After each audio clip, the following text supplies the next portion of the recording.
What are we supposed to say? Watching the Sixers right now is like waiting to die.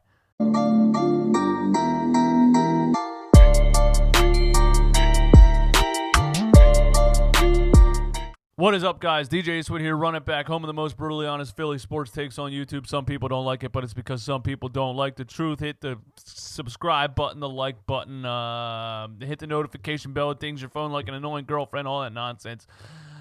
Let's get right into it. Listen, I'm having trouble doing this. I don't want to do it anymore. I just want to turn this off. I don't want to watch the rest of the series. It's atrocious. It's over. Everybody knows it's over. What's going to change? It's going to make it any better. It's terrible. Let me start out by saying that not only do the Sixers stink and have no shot against the Boston Celtics, I had a 3-bet parlay the other day that would have paid out $750. I got two. I picked the Portland Trailblazers over the Lakers in Game 1. I hit that right. I picked the Mavs over the Clippers last night. I picked that right. The first part of the bet was a JT Realmuto home run, and he hit it off the freaking green monster. So actually, Boston's stupid giant green wall cost me $750. So that's even more of a reason for me to hate Boston. But let's talk about this basketball game, man. I'm just tired of this series. I'm tired of this Sixers team. All of the things that I keep saying just keep happening. Beating a dead horse. What more can I say? If the horse is on the ground, it's so dead. I'm just kicking it and punching it and beating it. It's the same thing. How can I sit up here and give you fresh takes and fresh ideas and opinions when I'm literally commenting on the same thing I saw the last game and the game before that and the game before that? It's all the same, so I'm going to sit here and say the same things. But you're going to watch it and listen to it for some reason. I don't know why. I can't believe my videos don't have 0 views by now. I'm saying the same thing in every video. I want to use my favorite Joe Budden clip from his podcast that describes how I feel about this Sixers offense. Hear me good, nigga. I'm here to double down. That shit is a 2-pack of ass. The fuck are you talking about? That shit stink. That shit is a 2-pack of ass. The fuck are you talking about? That shit stink. This is a 2-pack of ass. Watching the Sixers right now is like waiting to die. It's not going to get better. It's like falling off a building, and you're in that stage where you're just falling. You know you can't get back up. You know you're going to die. You know you're about to hit the ground. Nothing is going to change unless Superman sweeps out and catches you. You're just waiting to hit the ground. Now I got to watch Game 3 and Game 4. I'm just waiting to hit the ground and be done for. Before I get into the intricacies of the game, we got to go over the Trey Burke watch. Trey Burke had 16 points off the Mavericks bench last night. Yes, that Trey Burke, the one that wasn't good enough to come off the bench for the Sixers and got cut by the world-renowned genius Brett Brown. Trey Burke is playing crunch time minutes and upsetting the Clippers alongside Luka Doncic. This is a point guard that can score. And he can pass. He can facilitate. I don't want to go too far into that, but it's just hilarious that Brett Brown benched him and cut him, and he's on another team in the playoffs winning games, coming up huge in clutch moments. Oh, my goodness. It's just funny at this point. I'm not even mad anymore. You know, it's like I come up here and I come up here in the last couple videos and I'm screaming and I'm yelling because I know Brett Brown's going to be fired when this is all over, and I feel like I got to get all these out while he's still here, you know. But this game and coming up here into my YouTube studio and press and record on the camera, I can't yell. I'm not even mad. This is exactly what I expected. It's comedy at this point. I'm sitting here watching the game laughing. Like they might as well put the Sixers on the comedy category on Netflix next to Dave Chappelle. You know what I'm saying? Like, hey, you're sitting with your girl. Hey, do you want to watch something funny? Yeah. All right. Do you want to watch Dave Chappelle, or do you want to watch the Sixers versus Celtics? It's comedy. It's hilarious. This is a joke. This is a giant joke. Brett Brown pregame contradicted himself from postgame of Game 1. I just want to quote what he said because it's another just absolutely wonderful Brett Brown quote full of words that don't actually mean anything. He said, when you look at the game plan and you overlay it, and he uses hand motions like this, he not only does he speak in metaphor, he describes it with his hands. Like, this guy should write books or something. He's so descriptive. It's just unbelievable, and it's borderline annoying because he's an NBA coach, not Dr. Seuss children's book writer. But he said, when you look at the game plan and you overlay it to game one, sometimes it's not successful, and then you're in a tailspin chasing it, and you have to find another path. What the does that mean, Brett Brown? Offensively, it is what it is, but we have to get Joe the ball as far under the basket as possible. As far under the basket as possible. As many times as we can. That's not what you said post-game, game one. Game one, you said it doesn't always have to be bully ball. You know, there's different sets and looks, and we can run Joel in different schemes and spots on the floor, and all these different spots on the floor because I coached Tim Duncan, and I was behind Greg Popovich for 12 years, and we don't have to have him bully ball into post every play. You were defending yourself for not going to him in the post too much enough in game one, and now in game two, you're saying, yeah, you know, we really got to get Joel the ball underneath the basket as much as possible. Which is it, Brett? Is it your coaching philosophy from coaching Tim Duncan in 1999, or is it 2020 basketball? And by the way, you didn't coach Tim Duncan. Greg Popovich coached Tim Duncan. You were the assistant. You were shining his shoes. You were probably picking up the team's pregame Chick-fil-A. There's a reason you were there for 12 years and never got a head coaching job, and the only time you got a head coaching job was when the Sixers were 10-72. Here I am yelling again. I guess I might as well just yell until Brett Brown's fired because, you know, my YouTube views are going to go down a lot once this is over. People are really enjoying me freaking out, screaming about Brett Brown. So once this is done, my views are going to get cut in half. So I might as well milk it for everything it's worth right now. Let's talk about something important that is a big thing in this series, and that's obviously the missing Ben Simmons. And yes, Ben Simmons won't shoot the ball, and I harp on it all the time, and I wish he would, and blah, blah, blah. But not having Ben Simmons defending the perimeter is a night and day difference, and not having him at least drive the lane and make the defense move and distribute the ball on the offensive side and fast breaks, and it's a huge loss. It's a gigantic loss. We beat the Celtics 3 times in the regular season, mainly because Ben Simmons was shutting down Jason Tatum on the perimeter. We don't have that. We got Joel Embiid by himself. Joel Embiid's the only star on this team. We're playing a team that has 4 stars. Now, Gordon Hayward isn't in right now because he injured his other ankle because his ankles are as weak as mine, I guess. But they have Jason Tatum, Jaylen Brown, and Kemba Walker. We have Joel Embiid. That's it. Don't give me Tobias Harris. That dude stinks. Tobias Harris, $180 million. That dude stinks. He blew so many wide open layups in this game. So many wide open shots this guy can't make. It's like he forgot how to play basketball. This dude sucks, bro. This guy stinks. I'm serious. I'm talking about Tobias Harris might be a good 6th man on a championship team. Seriously, like Montrezl Harrell level, like Lou Williams level. Nah, he's not as good as Lou Williams. Like Reggie Jackson level. Like come off the bench and score some points. He's not good. He's definitely not a max contract player. He's not even a great player. He's an above average. Maybe I guess you could say he's above average. I think he's an average NBA basketball player. That's what I think. Brett adjusts his lineup after game 1, which is funny because, you know, he coached the Spurs to championships and he was going to stick to his guns of playing 2 centers, but he started Matisse Thybulle. And, you know, as much as I talk about Brett Brown, I gotta like sympathize with him a little bit because he's in a position where he doesn't have great players on the roster. I hate every decision he makes, don't get me wrong, but the players he's working with is also like not totally fair.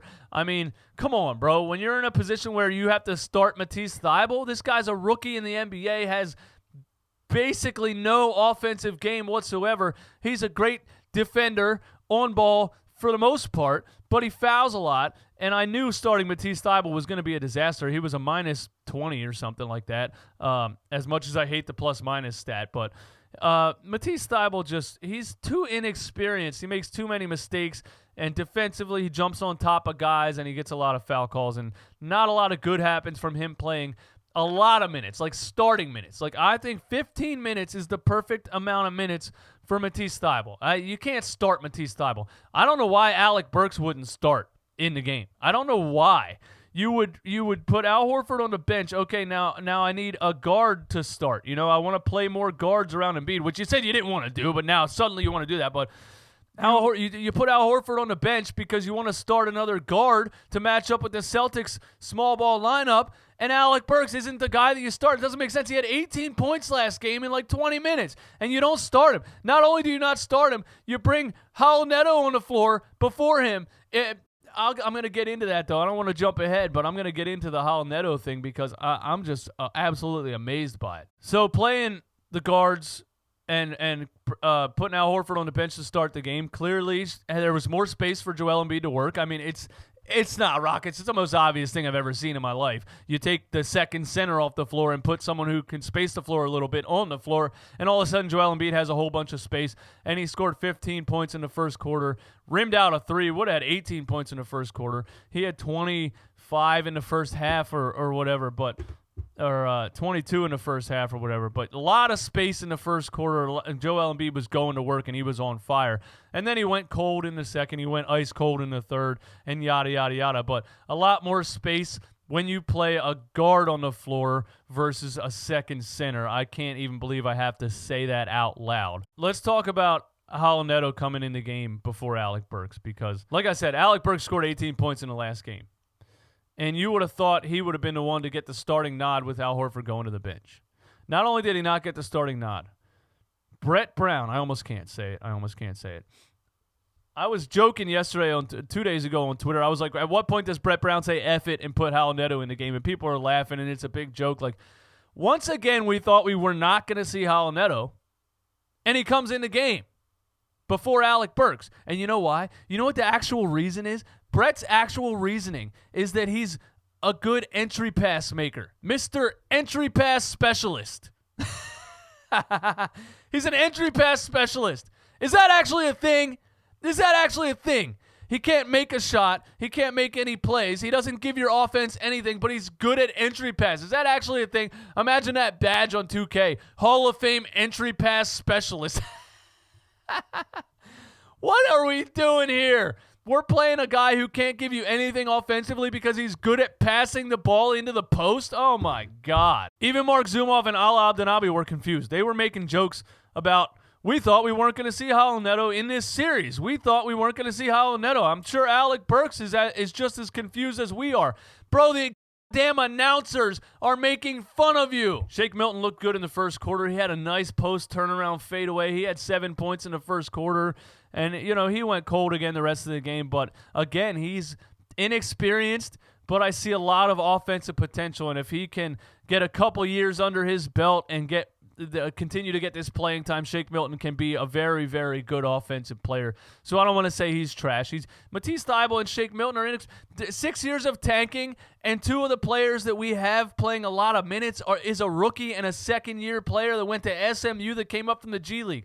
6 years of tanking. We're playing a rookie and a G League player. It's crazy. That's crazy. How do we not have better players than this? How did we get here? How did we go all this time and we don't have better players than this? There was a play in the first half where Tobias Harris had a fast break and Josh Richardson was ahead of him with nobody in front of him, and Tobias Harris took on three defenders instead of passing the ball. And then I realized I don't think I've ever seen Tobias Harris pass a basketball. He doesn't see anything. He has blinders on. I've never seen him pass the ball. This shouldn't be a surprise. We don't match up with this team. Look, we have Shake Milton, Matisse Thybulle, Tobias Harris, Raul Neto, basically, against Kemba Walker, Jason Tatum, and Jaylen Brown. Come on, bro. What do you really think is going to happen? Jason Tatum is very good at basketball. He does everything. He checks every box, as they say. He step-back threes, mid-ranges, can get all the way to the rim. Jason Tatum's a complete player. I don't want to go into the Markelle Fultz draft and whether or not we should have had Jason Tatum, because we had no shot at getting Jason Tatum. Boston traded us because we told them we wanted Markelle Fultz. I mean, we weren't going to tell them we wanted Markelle Fultz and then trade up and draft Jason Tatum. In hindsight, that would have been a genius move, but in hindsight, we should have drafted Tracy McGrady over Keith Van Horn. In hindsight, Michael Jordan should have been the number 1 pick in the draft. You know what I mean? Come on, bro. Hindsight is 20/20 for a reason. Don't bring up the Markelle Fultz, Jason Tatum stuff. But Jason Tatum is good, and we have no chance at stopping him in this series with the way that we play defense on the picks. Jaylen Brown is also very good. Never misses a wide-open 3. I've never seen him miss a wide-open 3. Every single time he's wide open, he makes it. And then he plays good defense. He's big and physical, and he hits mid-range shots. He gets all the way to the rim, and then he does a 360 dunk after 2 consecutive turnovers just to stab us in the heart and put us out of our misery. These 2 players are way better than any player we have on our team besides Joel Embiid. Joel Embiid, any other player on our team, Jason Tatum and Jaylen Brown and Kemba Walker, all 3 of those guys are way better than anyone on our team. Let's be honest with ourselves. So if you're going to rank the players in this series, you could say Joel Embiid 1, Jason Tatum 2, and then it would be Jaylen Brown 3 and Kemba Walker 4. There's 4 all-star players. We only have 1. Why would we have a chance at winning this series? The NBA is a contest of talent. It just is. The team with the most talented players on the floor wins the game. The Kemba Walker addition just puts us out of our misery. I mean, come on. Remember last year when Kemba Walker dropped 60 on us? Now we got to deal with Jason Tatum, Jaylen Brown, and a guy who can drop 60 points on you. The third quarter, Kemba Walker was just walking around screens, wide open jump shots everywhere. Kemba Walker had an open bar at a wedding. It was just free shots everywhere. Round the screen, shot, round the screen, shot. He was wide open all day. And this is what we've been doing all season. What made you think we were going to be able to defend these guys? We don't defend anybody. They don't even have to run creative plays. They just set one screen, you go around it, and you're wide open. How easy is that? And then at one point, and this shows the effort or lack of effort on the Sixers' part in this game, this series, this entire season. Kemba Walker misses a shot, runs and gets his own rebound, and puts it back up under the rim in front of Joel Embiid, Tobias Harris, and 3 other players that are 2 feet taller than the guy. You're going to let midget Kemba Walker get his own rebound and put it back? This is atrocious. This is such bad effort. This is so bad. The effort is so bad. At the end of the day, Joel Embiid's our all-star. If Tobias Harris is our second star, we're done. Tobias Harris sucks. Tobias Harris is ass. Joe Budden, how do you feel about it? A 2-pack of ass. Tobias Harris is terrible. He's not good. He's also one of the softest players I've ever seen. One of the softest players. Watch him take the ball to the rim. On a player a foot shorter than him, he takes a bump and fades away. He takes a bump and he hardly ever gets to the foul line because he goes to the rim so soft. He's one of the softest players I've ever seen. He's Charmin Ultra Value Pack soft. He's Justin Bieber soft. He's Easy Bake Oven soft. He's Megan Thee Stallion's ass soft. He's flag football soft. The dude is soft. 6'8", soft. So we're up 14 in the first quarter. We go cold. The Celtics get hot. A couple of turnovers. There's a 25-point turnaround in the second quarter, and then the third quarter, they blow us out, and the game is over. I didn't even rewatch the second half of the third quarter or the fourth quarter because why would I do that to myself? I don't want to be on suicide watch. I watched enough to gather what I needed to make this video. It's done. Now, where do we go from here? I'm going to make some videos going forward about what I think the Sixers should do in the offseason.